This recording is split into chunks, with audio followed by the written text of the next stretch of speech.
दोस्तों,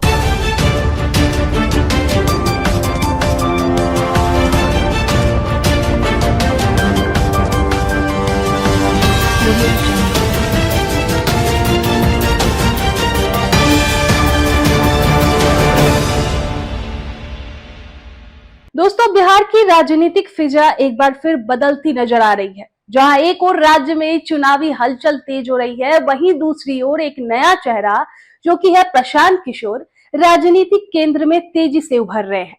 हाल ही में गोपालगंज में दिए गए उनके बयान ने राजनीतिक हलकों में काफी चर्चा बटोरी। उन्होंने कहा कि अगर बिहार के युवा बिना सुरक्षा के घूम सकते हैं तो प्रशांत किशोर भी घूम सकता है। अब इस पंक्ति में सादगी, चुनौती और राजनीतिक रणनीति तीनों छिपे हुए हैं। भारत में आमतौर पर जैसे जैसे कोई नेता बड़ा होता है, उसका सुरक्षा घेरा भी बढ़ता जाता है। वीआईपी संस्कृति की पहचान बन चुके ये काफिले आम जनता से दूरी का प्रतीक है। लेकिन प्रशांत किशोर इस चलन को उलटते नजर आ रहे हैं। जब वो कहते हैं कि उन्हें किसी सुरक्षा गार्ड की जरूरत नहीं है, तो वो सिर्फ अपनी बहादुरी नहीं दिखा रहे हैं, वो बिहार की राजनीति को एक नया नैतिक मानदंड देने की कोशिश कर रहे हैं।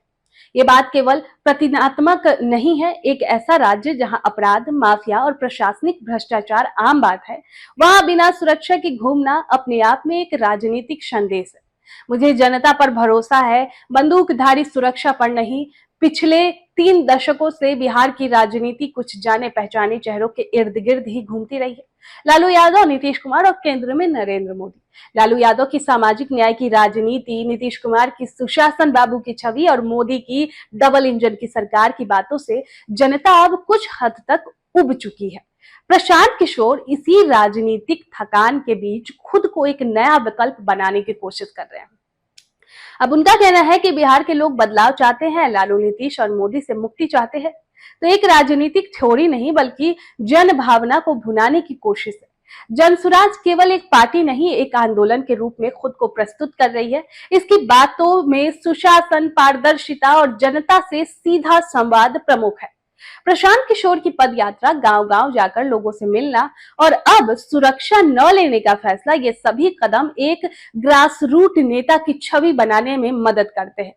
लेकिन यहाँ पर एक बड़ा सवाल खड़ा होता है कि क्या ये छवि अस्थायी होगी या सिर्फ चुनावी मौसम की रणनीति। हालांकि किशोर की तेवर लोगों को आकर्षित कर रहे हैं, लेकिन आलोचकों का मानना है कि उनके पास अब तक कोई ठोस नीति दस्तावेज नहीं है। वे सरकारों की विफलताओं को इंगित तो करते हैं, लेकिन समाधान क्या है ये कम ही स्पष्ट करते हैं।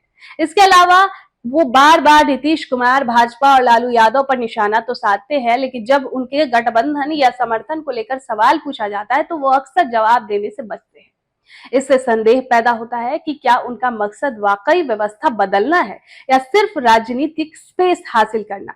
कि जनता बहुत देखी भली है। बिहार की जनता, उसने वादों और नारों की राजनीति खूब देखी है, तो अब वो सिर्फ चेहरा नहीं, परिणाम चाहती है। प्रशांत किशोर यदि वाकई बदलाव लाना चाहते हैं तो उन्हें सिर्फ बयानबाजी नहीं, बल्कि ठोस योजनाओं और कार्यशैली से खुद को साबित करना होगा। 2025 के विधानसभा चुनाव इस बात की असली परीक्षा होने की जनता पुराने विकल्पों को छोड़कर किसी नए रास्ते पर चलने को तैयार है या नहीं। क्या प्रशांत किशोर बिहार के राजनीति इतिहास में कोई नया अध्याय लिख पाएंगे या वे भी भीड़ में खो जाने वाले एक और चेहरे बनकर रह जाएंगे? ये तो आने वाला वक्त ही बताएगा। उससे पहले इस पर आपकी क्या राय है, कमेंट बॉक्स में भी जरूर बताएं। सूर्या हॉस्टल एक बार अपने बच्चे को जरूर भेजें। सीमांचल का सर्वश्रेष्ठ हॉस्टल, 4ठी कक्षा से 10वीं तक कोचिंग एवं ट्यूशन निःशुल्क, बेहतरीन और हर सुविधा से लबरेज। हमारा पता है दलन कटिहार। संपर्क करें 7903 464641 पर। हमारा वीडियो अगर आपको अच्छा लगा हो तो आप हमारे वीडियो को लाइक करें, शेयर करें और हमारे चैनल को सब्सक्राइब जरूर करें।